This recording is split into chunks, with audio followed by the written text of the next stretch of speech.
Okay, just a quick video to talk about this fixed wireless terminal that I bought off of eBay. It's advertised as supporting 2G, 3G and 4G, and that's a bit of a scam because it actually only supports 2G. There is a clue on the back where it says GSM, GSM being 2G, but the advert suggests it supports 3G and 4G, and the manual suggests that it supports 2G, 3G or WCDMA and 4G. Actually, it only supports 2G. We'll have a look inside it later at the chip just to confirm that it is just a 2G chip within it. Okay, so we've got the device all connected up now with the aerial, the phone and the power. What we're going to do a couple of tests on it using a couple of different SIM cards. The first one we're going to use is a SIM card on the 3 UK network. Now 3 UK originally started on 3G. It never had a 2G network, and the 3G network is being slowly phased out. In fact, there's not a 3G signal in my area anymore on the 3 network. It's just 4G and 5G were available. So just to prove the SIM works, we'll ring the voicemail for 3. Welcome to the 3 voicemail service. And we'll just ring a non-geo number. We'll ring the BT customer centre. Welcome to BT. Okay, so that's just to prove that the SIM card works, and we'll take it out now and put it in the device, and I'll show you that despite it saying that it's 4G, it doesn't work.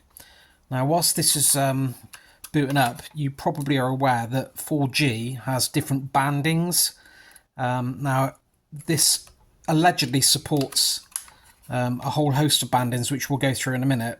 And I currently live in a B3 banding area for 4G on the 3 network. So let's switch it on, let it go through its boot up sequence. The phone will ring once and the lights will just go through the load sequence. I'll leave it running just so you can compare it against your device if you have one.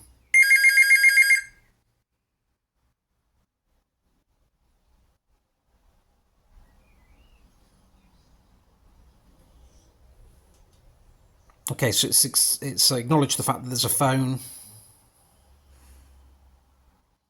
And then it's showing me that I've got 4 bars. Now this is interesting. It shows me I've got 4 bars on even on a SIM, this Optus SIM, which is a Australian SIM card, and it tells me I've got full signal on that. And it might be that it's trying to connect as a visitor to a network, I don't know, but this is a bit misleading. So let's try and dial a number then. Let's go for 123, which is the voicemail we just dialed.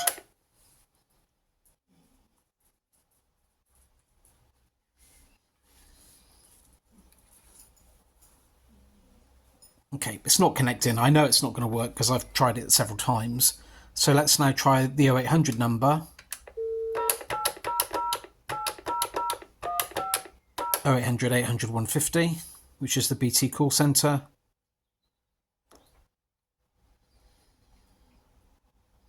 And again, it's coming up with engaged. It just doesn't work. It's not going to connect.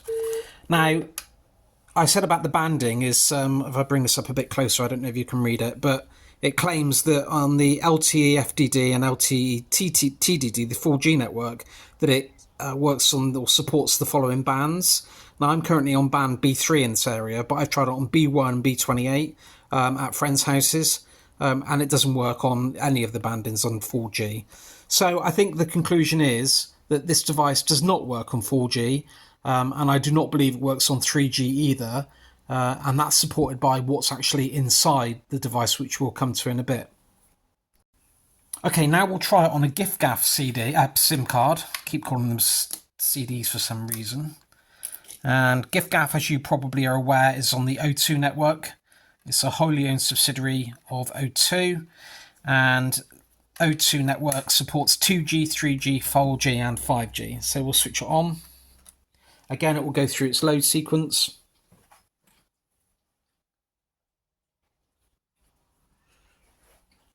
Now, one thing to note here is that once it's finished with its lights and it goes to the signal, the bars come up very, very quickly.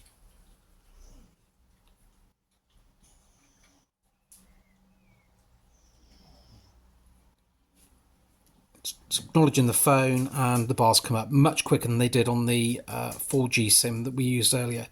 Okay, I don't think 123 works on giffgaff, but we'll try 4444, which I think is a balance checker for giffgaff.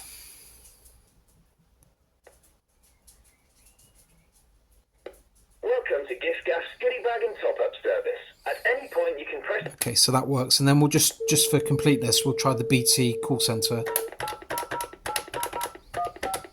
0800 800 150.